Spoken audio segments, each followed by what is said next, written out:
रघु की हथेली पर सुनहरी रोशनी उभरती। हैनू रपरी के पंख पूरी तरह फैल जाते हैं। बादल के पीछे विशाल रक्षक की परछाई झलकती है।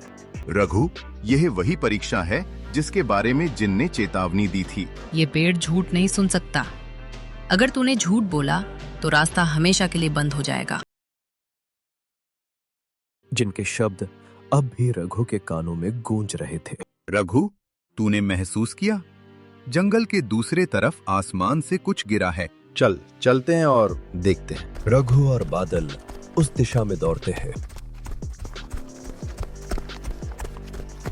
जंगल के बीचों बीच एक चमकता हुआ घेरा बना हुआ था और उसके अंदर एक आकृति पड़ी थी। सफेद चमकते वस्त्र, पीठ पर घायल पंख। वो एक परी थी। डरिए मत, हम आपको नुकसान नहीं पहुंचाएंगे। परी धीरे धीरे आंखें खोलती है।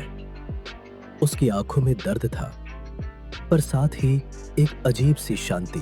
तुम इंसान होकर भी मदद कर रहे हो?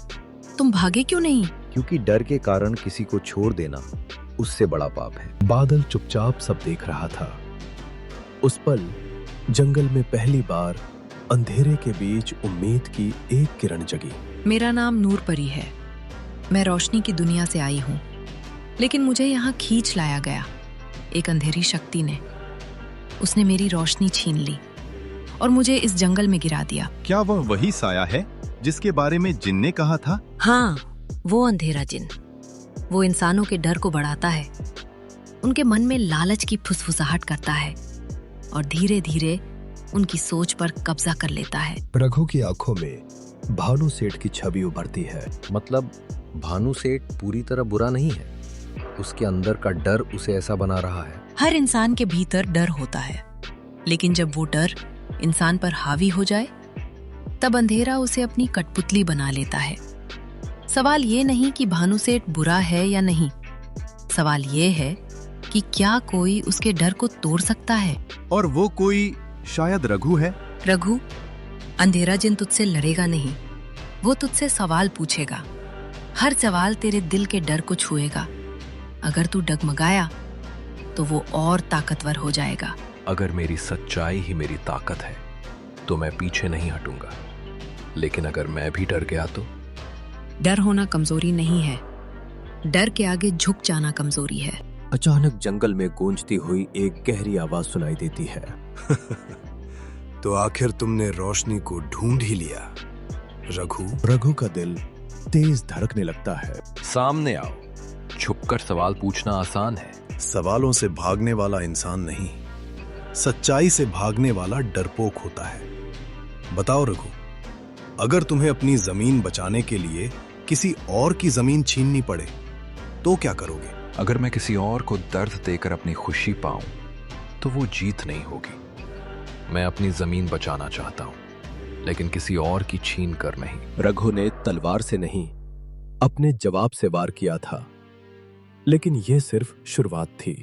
वो अब तुझे और कठिन सवाल देगा, क्योंकि तेरा हर सही जवाब उसे कमजोर कर रहा है। याद रख, असली लड़ाई जमीन की नहीं है, असली लड़ाई तेरे अंदर के डर से है। जंगल का रास्ता अब और सकरा हो चुका था। नूरपरी की हल्की रोशनी ही आगे का रास्ता दिखा रही थी। रघु के कदम मजबूत थे, लेकिन दिल के अंदर हल्का डर अब भी मौजूद था। अचानक सामने खड़ा एक विशाल प्राचीन बरगद का पेड़ चमकने लगा। रघु, आगे बढ़ने से पहले तुझे सिर्फ एक सवाल का जवाब देना होगा। कौन हो तुम? मैं इस जंगल का प्रहरी हूँ। मैं तलवार से नहीं, सवाल से परखता हूँ।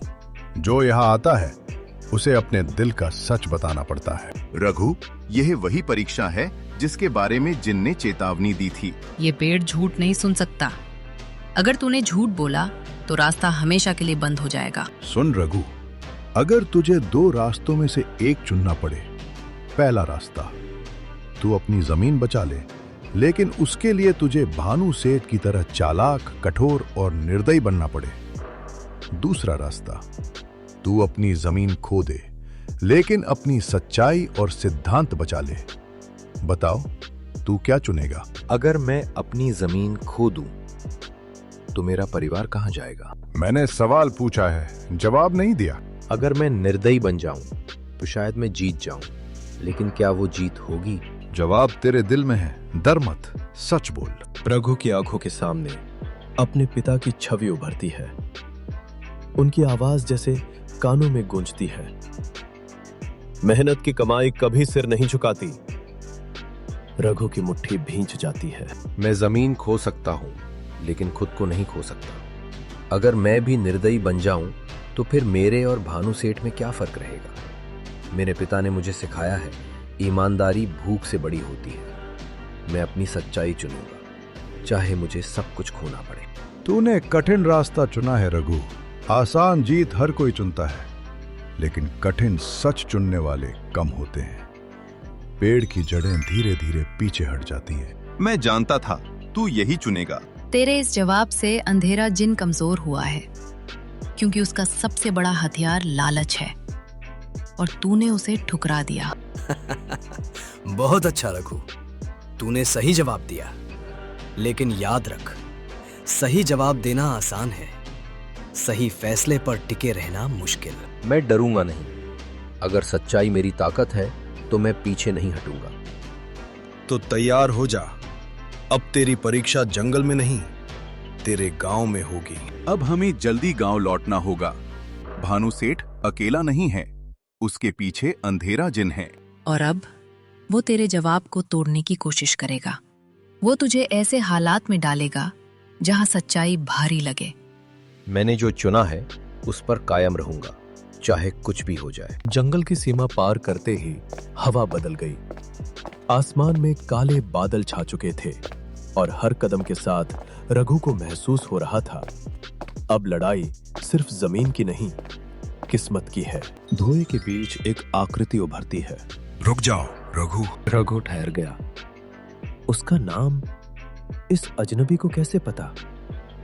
आप कौन हैं और मेरा नाम कैसे जानते हैं? जो जंगल की धड़कन सुन सकता है, वो इंसान के दिल की आवाज भी पहचान लेता है। बादल की आंखें सिकुड़ गईं।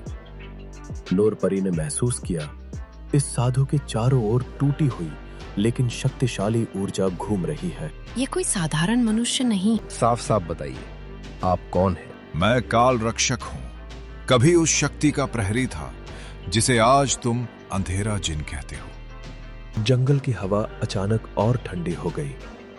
नाम सुनते ही नूरपरी की रोशनी हल्की कांपी। मतलब आप उसके साथी थे? साथी नहीं भाई, वो कभी प्रकाश जिन था, इंसानों के डर को मिटाने आया था, लेकिन इंसानों के विश्वासघात ने उसे अंधेरा बना दिया।